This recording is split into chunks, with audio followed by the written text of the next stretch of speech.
This is the Final Whistle podcast from the Wrexham AFC media team. The final score from Harrogate. Harrogate Town 0, Wrexham 0. Second time we've come here already this season. No goals by either side yet. So replay on Tuesday night at the racecourse. A game that was sort of the opposite of the game here last month, which was a very open, entertaining goalless draw. This one, there was a lot of effort, but it was a lot tighter. And although both sides did miss some decent chances, it was really probably reasonable enough that in a fairly low-quality game, there were no goals. Wrexham raised eyebrows before the match. Of course, there was always a possibility there'd be rotation. Not the heaviest of rotation, really. I mean, when Sam Ricketts was regularly rotating his team, he would make 4 changes if there was one injury. That's exactly what he did now. Jake Lawler wasn't available. There were 3 other alterations. It was the nature of those changes which was striking, as the front 3 all dropped out and midfielders replaced them. And the formation was something we hadn't seen before. He's rotated really between the 4-3-3 and then a slight alteration to 4-2-3-1 with Luke Young trying to get a bit further up the pitch this season. This time, no, absolutely different. A 4-1-4-1, which was really didn't quite work, in all honesty. Brad Walker sat in front of a back 4 which featured Doug Tharm, and then across midfield Paul Rutherford gave width on the left hand side, Luke Young on the right, although Young was tucked in quite narrow, and Mike Fondop, well, on paper it looked like there was a danger he could be left a bit isolated, and that's exactly what happened really, as Fondop, who had a heck of a battle against the defenders, the keeper, the referee, just everybody really, did find himself sometimes on his own fighting that battle. The first 20 minutes, to be honest, although Wrexham in the opening stages had some good possession and moved the ball around fairly well, albeit without threatening that much because of the isolation of Fondop, found themselves conceding chances. In the first 20, like I said, there was a procession of them, a clump of great chances for Harrogate around the 10-minute mark.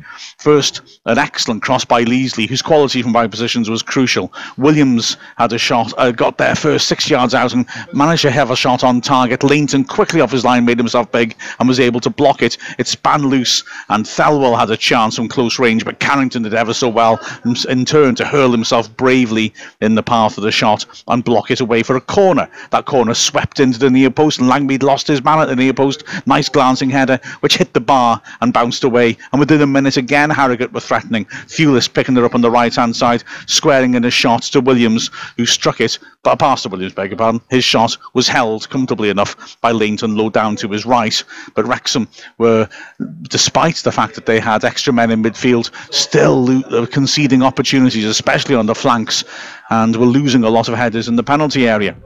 Chances continues. Williams with a curling, inviting cross to the far post. Leighton attacked it, didn't get there, but managed to put Williams off, clattered into the striker, and Williams, who was having to stretch to get on top of it, put his header over the bar from 6 yards out. And then from a corner as well, the ball was swept into the 6-yard box. A free header for Langmead, who headed it with pace, well wide of goal, but Thewlis alive, completely unmarked, 6 yards out, looked like he had to score with his head. A superb save by Leighton, denying him as he got to his left and somehow managed to flung his hand up and palm it over the bar. Outstanding work by the Wrexham keeper.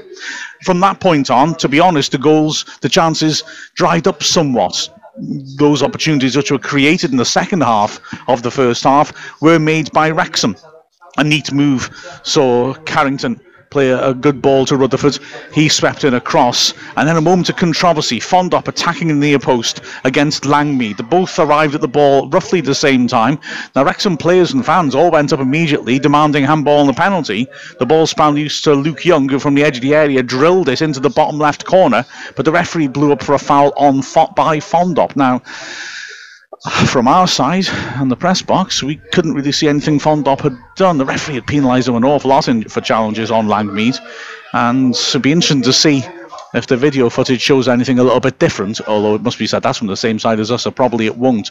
The ref did give Fondop a very long talking to, which implied the ref thought he'd done something very wrong, but anyway, the goal didn't stand. Fondop wasn't booked for that, was booked later on for a challenge from behind, and you started to wonder if the referee, who was penalising him so much for his challenges with the centre-back, might actually give him a second yellow for persistent fouling. Also, there was a strange instant between he and the goalkeeper Belshaw. The ball was crossed in from the right-hand side by Roberts. For my money, Fondop just went and took Belshaw out, nowhere near the ball.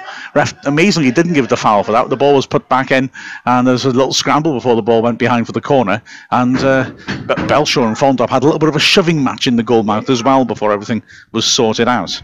The last minute of the half, Wrexham had one more opportunity. Well, one more controversial moment involving the keeper and Fondop. A long ball into the box by Farm. Belshaw coming over the top of Fondop, hitting him, and then dropping the ball. Referee gives the foul against Fondop for backing in. For my money, I don't think he had much chance to get off the ground before the keeper had hit him, and it was down to the keeper to make sure he held on to the ball. It span loose to a Wrexham player who had a shot towards an empty net, but the whistle had gone, and the opportunity therefore didn't arise. Wrexham had to do something, I think, though, at half-time. The 4-1-4-1 wasn't really working. Harrogate had been making chances, and Wrexham weren't making opportunities, and they did at half-time. Surprisingly, it was Wrexham's best player in the first half. Luke Summerfield, who came off. You got to assume he'd taken a knock. And Rakeel Pike came on. Wrexham switching to a 4-3-3 with Pike and Rutherford either side of Fondop up front. And they looked better, and they looked better defensively as well. Even though they were surrendering a bit more space on the flanks, the fact was that Harrogate were no longer making so many clear chances. However, the second half was a bit moribund, a bit of a scrap in midfield as the two sets of midfield players cancelled themselves out somewhat. Wrexham thought they got a breakthrough 4 minutes into the half. A ball over the top, Fondop chasing it into the left channel and lobbed the keeper really well to score. But the flag went up for offside to deny him. And there was another opportunity around the hour mark, a bit of a scramble after Rutherford on the left side of the box done well to dump his man on his backside and pull the ball into Carrington. He made that great block in the first half, and from a similar part of the pitch, he saw his shot believably blocked this time by Falkenham, who needed treatment before he could continue. At the other end, a short corner got Wrexham out. Leasley ripping a ball into the near post. An excellent defensive header by Akeel Wright, who just got there ahead of his man and managed to head it against the Harrogate man behind for a goal kick before Wrexham were trying to push up the other end from a free kick on the halfway line, driven in towards the penalty spot. Pearson managed to peel off his man and get his head to it, but his header was too straight and the keeper saved comfortably. Before Carrington then was trying to set up an opportunity. Well, beg your pardon, I got ahead of myself. That was 65 minutes in, Pearson's header. And the next noteworthy moment came in the last minute of the game. In the closing minutes, both sides just tried to show a bit more hustle. The game had rather meandered away. And in the closing minutes, both sides realised they didn't want to play another game on Tuesday night. You could see it in the speed with which both goalkeepers were trying to get the ball back into play and get it back of the pitch. Lots of long clearances by the keepers, which defenders didn't necessarily deal with all that well. By this point, Wrexham had lost Doug Tharm. He looked to maybe stretch his hamstring as he was sliding in to tackle his man. So a defensive reorganisation was required. Brad Walker went into centre-back, and Wrexham were having to deal with, again, another defensive change, another back four injury. But in the 90th minute, it was Wrexham who made the first opportunity in a fairly frantic spell of added time. Carrington playing the ball into the box. Stuart Bevan, who'd come on up front for Fondop, laying the ball off for Pike on the edge of the area. His strike, though, under pressure was too straight, and the keeper was able to hold on to it. In the second of 4 added minutes then, it was the big chance of the match, quite frankly, for Harrogate. A glorious chance to clinch it. Ex-Wrexham striker Mark Beck, who, of course, last season knocked Wrexham out of the FA Trophy of 2 goals for Harrogate at the racecourse. He came on. Wrexham were on the break, actually. Rutherford then gave the ball away on the left-hand side, and the break was on. Wrexham exposed. Leasley burst down the left-hand side, beat Kevin Roberts, ripped a tremendous ball into the far post. Mark Beck got goal side of his man, but planted his header over the bar when he really should have scored. And then in the last minute of added time, it was Wrexham trying to push on and avoid a replay. There was a great quick free kick by Rob Langton on the edge of his area, drilled down the right-hand side. Young retrieved the ball, fed it in to the third Wrexham substitute, Jordan Maguire-Drew. For a moment, it looked like it was sitting up for him to hit it, but as the ball bobbled away from him, I think he realised the angle for the shot wasn't there. Rakeel Pike was running into the 6-yard box. Maguire-Drew's cross was too high for him, lifted over him, and the opportunity was gone. There was another one moments later, though. A corner swept in towards the penalty spot. Pearson getting up high, heading it. Well, from our angle, it looked like towards the top right corner. A defender jumped up and managed to get ahead to it to deflect it behind. Remarkably, the ref gave a goal kick. And after Wrexham's protests, Harrogate broke away and nearly clinched it themselves right at the death. Ball down the left-hand side, and their substitute Muldoon cut in onto his right foot, struck the ball cleanly, trying to curl it inside the far post. Lainton was rooted to the spot, but the ball cleared the bar, and the final whistle immediately went. And a goalless draw meant we're all going to do it again on Tuesday. So Wrexham played Harrogate 3 times now in their history and haven't scored past them yet. We're going to have to change that in 3 days' time. But anyway, to hear a bit more post-match analysis, here's what Carl Hogan, James Harrison and myself had to say after the game. Ow. That the agonies I go through to report to you, chopped down in the press box, but still we soldier on. Here's that post-match analysis. This is the Final Whistle podcast from the Wrexham AFC media team. I don't know, James. I thought the second half deteriorated rather. I don't think it was the best quality. I thought you could see by the hustle from both keepers, both sides are trying to go for it.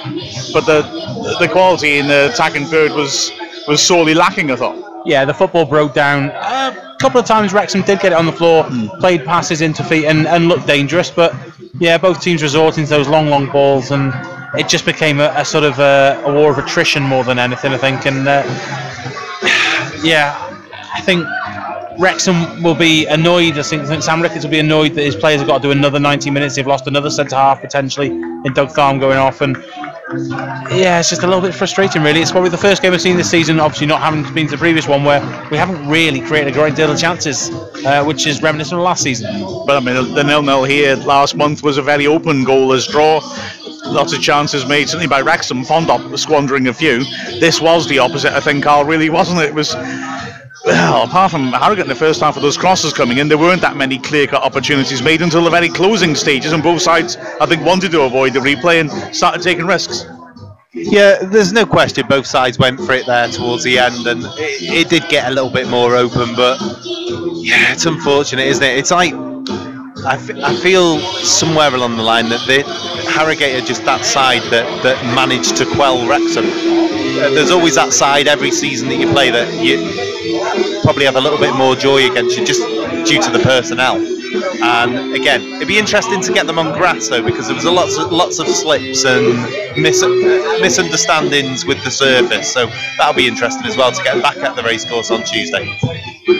And James, I mean, I can't coming back. I don't think the 4-1-4-1 works with the personnel we put in. Absolutely some not. of those positions, and I think maybe it was asking a lot for us to really totally regain control of things. The half-time change back to 4-3-3, as you said, made us look more solid, but we never really had our creativity going. Yeah, change really one for me as well, because Sam Ricketts seems quite consistent on his formation. He's been willing to change personnel within that system, but not the system. So it's strange that he's chosen today to do so. Perhaps reflected because of the short time span between playing the teams, both teams in the league and then the cup. But I think today was possibly an opportunity to give give maybe say Freddie Hines a go, a couple of others, just to see some pace. And by starting with that 4-1-4-1, there was no width.